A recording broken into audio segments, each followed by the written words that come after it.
Bonjour à tous, aujourd'hui nous entraînons une nouvelle chronique qui sera sans doute appelée à devenir hebdomadaire et qui sera présentée à tour de rôle par les différents intervenants de la chaîne. Le concept est très simple, vous expliquer en quelques mots et en quelques idées fleuves pourquoi une scène de la saga est une très bonne ou une très mauvaise scène. Nous commençons aujourd'hui avec le film de 1983, Octopussy.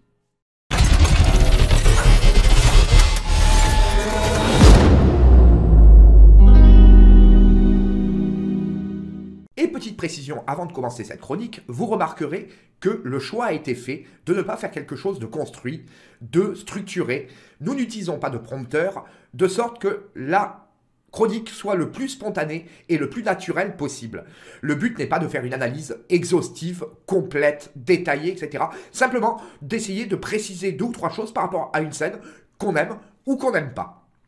Et d'autre part, vous remarquerez aussi que pour une question de respect des droits d'auteur et en particulier aux nouveaux critères d'acceptation de YouTube, les séquences malheureusement ne pourront pas être projetées en plein écran ou du moins pas en intégralité et surtout avec un son légèrement réduit afin de ne pas bloquer la chaîne et son contenu. Je rentre tout de suite dans le vif du sujet avec donc la scène d'Octopussy.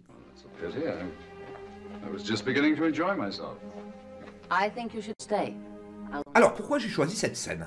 On va l'analyser sous deux angles différents, peut-être trois, quatre, nous verrons bien. Comme je l'ai dit précédemment, pas de prompteur, pas de notes, rien de préparé à l'avance, c'est vraiment du spontané, quasiment du direct. On va l'analyser d'abord sous le prisme de la sociologie et ensuite sur le côté artistique et technique. On peut évoquer aussi très rapidement le contexte du film et le côté scénaristique.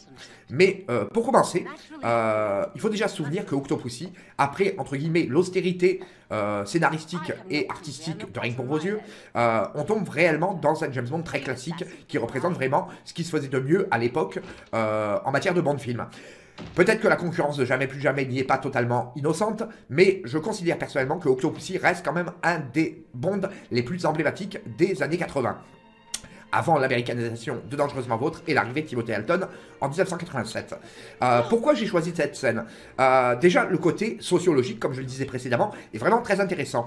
Beaucoup d'intellectuels, beaucoup de journalistes ont souvent reproché au film de James Bond de ne pas mettre suffisamment en avant les personnages féminins, en les traitant entre guillemets de potiches, de cruches, etc. J'en passe et des meilleurs. Là, en l'occurrence, Octopussy, je trouve qu'il prend parfaitement le contre-pied dans cette scène-là en particulier de ce qui était régulièrement dénoncé par une certaine presse. En effet, on peut voir que dans le film, Octopussy prône la femme libre et libérée, etc. Et justement, en essayant d'attirer Bond dans son organisation et le refus qu'elle essuie par rapport à cette proposition, et la réponse en particulier de Roger Moore, James Bond, est vraiment très intéressante. Le « nous sommes de la même race » pour moi est quand même assez emblématique du comportement de Bond à l'entrée des années 80, et surtout si on met en parallèle donc le comportement d'Octopussy qui prône, comme je le disais, les femmes libres et libérées, on tombe carrément aux antipodes du personnage de Fleming, mais c'est vraiment très intéressant parce qu'on tombe face à un Bond qui s'identifie quelque part au personnage féminin. C'est vraiment très très intéressant. Très opposé certes au personnage de Fleming et au personnage de Bond qu'on avait connu au cinéma jusqu'à présent, mais justement cette petite phrase, cette réplique est quand même pour moi assez emblématique. Au-delà de ça, il y a aussi le côté artistique, ce qui prouve encore une fois que Roger Moore étant bien dirigé, peut parfaitement être un Bond largement à la hauteur. Il l'avait déjà prouvé dans L'espion qui m'aimait, il le prouvera aussi dans Rien que pour vos yeux avec d'autres scènes mythiques, mais je pense que là, réellement, on tombe vraiment sur les capacités pleines et entières de Roger Moore en tant qu'acteur.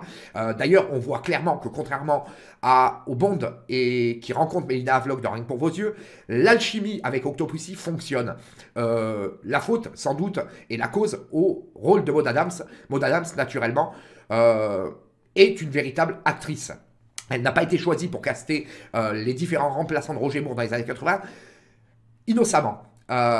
Donc, Maud Adams, très bonne actrice, Roger Moore bien dirigé, on ne pouvait trouver qu'une scène vraiment de très très haute qualité. Par la thématique qu'elle aborde et surtout par le côté artistique. On peut rapidement revenir sur la qualité des décors de Peter Lamont, la photographie de Alan Hume, tout dans la scène respire l'opulence, la richesse, le soin, les moyens, etc. Et comme je le disais, peut-être que la concurrence de Jamais plus jamais n'y est pas totalement innocente. Cette scène-là renvoie vraiment ce qu'on attend légitimement d'un Bond. C'est-à-dire un véritable film de divertissement, un film où les moyens investis se voient clairement à l'écran. Les décors sont spécialement soignés, la photographie est travaillée et naturellement, on ne pouvait pas passer sous silence la musique de John Barry omniprésente dans cette scène. Alors, pourquoi j'ai choisi cette scène? Pour les raisons que j'ai données, mais au-delà de ça, tout simplement, cette scène renvoie, voilà, à ce qui m'a fait aimer James Bond dans les années 80. J'ai connu la saga en 1983. Je n'avais pas vu Octopussy au cinéma, je l'ai découvert un petit peu plus tard, un an plus tard, en vidéo. Mais Octopussy représente, et en particulier cette scène-là, représente ce qu'on attend d'un James Bond. Après, d'un autre point de vue, effectivement, à la fin de la scène, Bond embrasse Octopussy de force. Les féministes hurleront naturellement au scandale, mais ça peu importe. Justement, on peut même se demander si une scène comme ça dans un film serait aujourd'hui acceptable. Est-ce qu'elle est politiquement correcte? Clairement, elle ne l'est pas, mais ça n'a strictement aucune importance. Il faut faire la distinction entre une œuvre de fiction et la réalité. Je ne pense pas, à titre personnel, que les Bonds ont prôné, d'une certaine manière, le viol et les délires divers et variés qu'on peut entendre depuis quelques années maintenant. Toujours est-il que pour moi, c'est probablement une des scènes les plus emblématiques des Bonds des années 80 et probablement pour moi une des meilleures scènes de la saga. Jeu d'acteur, photographie, réalisation, scénarisation de la scène, pour moi absolument tout est parfait.